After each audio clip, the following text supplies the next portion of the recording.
Hey guys, Mark McMahon Real Estate. Thank you for coming to my channel. So today I want to talk about buying houses out of state. I know it's super expensive, pretty much anywhere in the big city, and you can get some really great deals if you go out of state. If that sounds really interesting to you, please hit the like button, please subscribe, and sign up for notifications so you can get my videos every single week. I drop videos 2 to 3 times a week. So anyway, all right, do you buy houses out of state? Good question. I get it a lot because, yeah, I get it. So we live in Southern California in Orange County, and our average house price here is like 700 and some odd crazy $1,000 just for an entry level. I mean, most of the condos are that much. So rents are going to be about $2,500 to $3,000. Does that make sense? I don't think so. So that's why a lot of people are going out of state, and it makes sense. Think about this. You can buy a house, a single family house for $125,000 and it rents for, I don't know, $1,500 a month. That cash flows. So let's weigh the odds and the good versus the bad of investing out of state. Now, number one, the most important thing is if you do not have a support team on the ground out of state, and I'm talking about anywhere out of state, whether it's Arizona, Ohio, Florida, Utah, there's a lot of states out there that are really hot. Tennessee's huge, one of the biggest states. So U-Haul did a survey of one-way trips, and I think Tennessee was the top state that people are going to. So there's a lot of people leaving big cities. They want to get out of the big cities because of whatever is in their life right now, and they want to go someplace that they can afford, right? Like everybody does. And a lot of people are going to go and rent when they go to those places.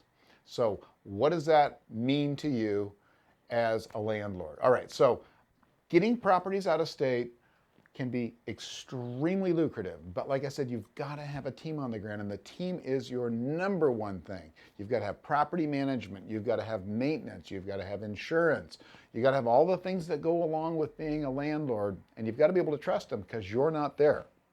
The one thing that's going to kill you the most that most people don't think about is just simple repairs. Oh, I've got a drippy faucet. Okay, I'm going to send Joe over to fix it. You get the bill for it, it's $125.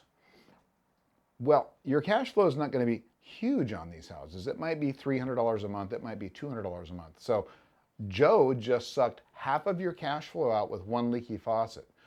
That's one thing you've really got to watch out for is repairs on out-of-state rentals. They will suck you dry. All right, the second thing is just property management in general.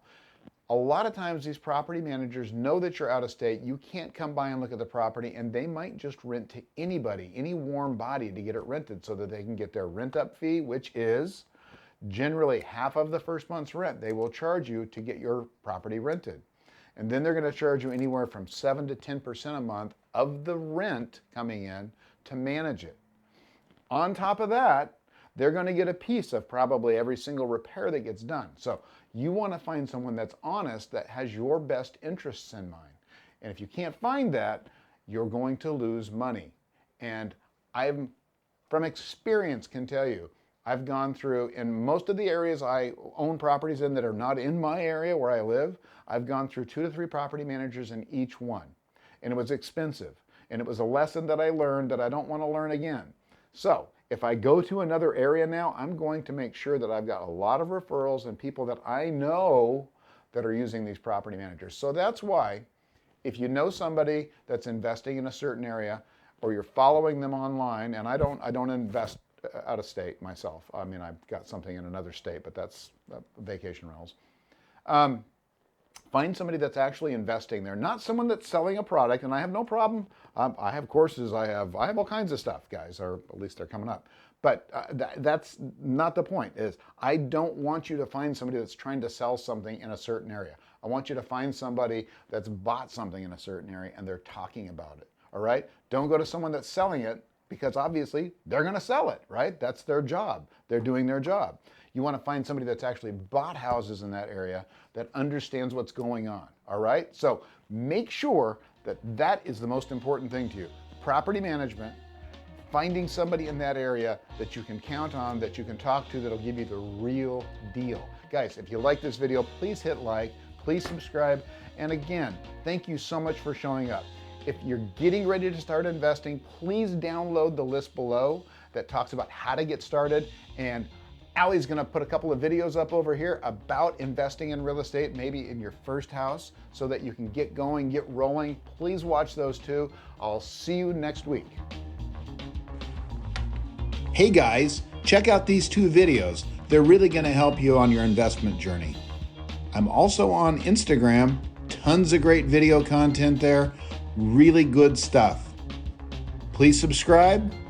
I'll see you next time.